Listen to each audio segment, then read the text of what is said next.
Buenas noches, compañeros. Pues continuamos con nuestro estudio de nuestro curso de iniciación bíblica. Pues vamos a continuar con lo que les decía yo, lo que es canon en nuestra Iglesia Católica. El punto número 5 de nuestro tema 3 dice el punto 5, el canon de las Escrituras. Entonces, en este caso, vamos a saber qué es el canon de las Escrituras. Pues como sabemos, canon es lo que significa, son ciertas disposiciones o catálogos, disposiciones, o sea, por los concilios. En este caso, el canon bíblico de la Iglesia Católica reconoce 73 libros como la Sagrada Escritura, o sea, lo que es nuestra Biblia, los 46 escritos en el Antiguo Testamento y los 27 escritos en el Nuevo Testamento. ¿Qué son los cánones en la Iglesia Católica? En el derecho canónico del griego, canon con K, o sea, nosotros lo conocemos por canon.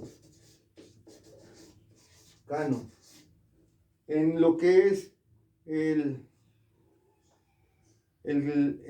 lo que es el derecho canónico, en el derecho canónico, en el griego es canon.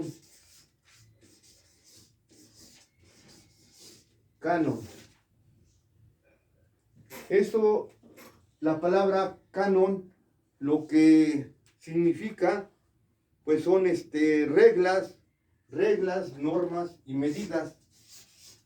Reglas, normas y medidas.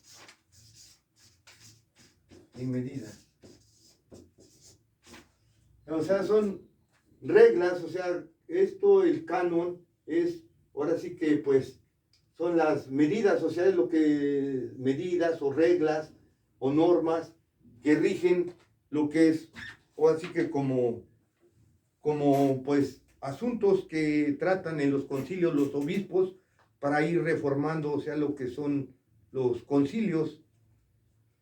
En este caso, pues, eso de lo que es el derecho canónico es una materia dentro de lo que es la teología para estudio más avanzado de lo que es nuestra Sagrada Escritura, nuestra religión católica. Entonces, el canon es una medida jurídica cuya finalidad es estudiar y desarrollar la regulación jurídica de la Iglesia Católica. El canon en Grecia era una vara de medición. Luego fue usada para denotar o indicar una regla, o sea, reglas, reglamentario, algo así que tenían que cumplir, un cumplimiento en los mandatos de lo que regían en los sacerdotes. Entonces, eso es lo que es canon, concepto de canon, la palabra canon. En el inciso C, ahí dice los libros protocanónicos y deuterocanónicos. ¿Qué son esos libros? Esos libros tienen un significado. Los libros protocanónicos, esos son libros del primer canon. O sea, hubo un primer canon y luego un segundo canon. Esos libros ahorita los vamos a consultar. Ahorita les vamos a decir qué son los protocanónicos. Sí, son libros del primer canon. Y los deuterocanónicos son libros del segundo canon, el segundo canon que se hizo. En este caso, los deuterocanónicos son los que no son inspirados, pero sí aceptados por la Iglesia Católica. Entonces, eso es lo que son libros protocanónicos y libros deuterocanónicos, protocanónicos, libros del primer canon, deuterocanónicos, libros del segundo canon. En este dice, aquí dice palabra canon, libros, en el inciso de los libros apócrifos. Esa palabra también, o sea que a veces la vamos a escuchar. Esos libros son escritos, surgidos en los primeros siglos del cristianismo en torno a la figura de Jesús. O sea, son libros escritos, surgidos en los primeros siglos del cristianismo en torno a la figura de Jesús, ya cuando Jesús, después de su nacimiento, después de su bautismo, ya al inicio de su ministerio, a los 30 años, ahí ya comienzan esos escritos, esos libros apócrifos. Entonces, pues son escritos surgidos en los primeros siglos del cristianismo en torno a la figura de Jesús de Nazaret, que no fueron incluidos ni aceptados en el canon de la Biblia israelita, así como tampoco de ninguna de las versiones de la Biblia. Estos libros, bueno, estos fueron más o menos como evangelios que escribió Pedro.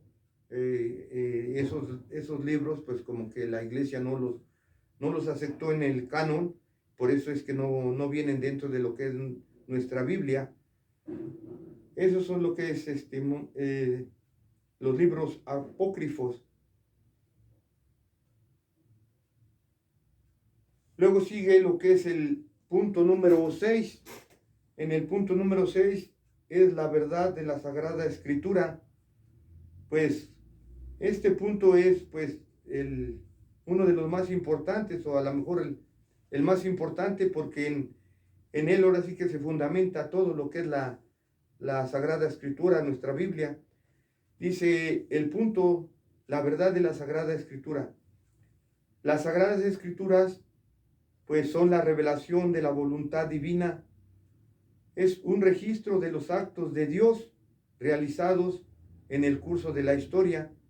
O sea, pues en esta Biblia está pues la verdad, o sea, todo lo que Dios inspiró, lo que Dios ahora sí que quiso que supiéramos nosotros, pues todo esto tiene pues el trayecto de una historia para promover nuestra fe, hacer una fe más firme.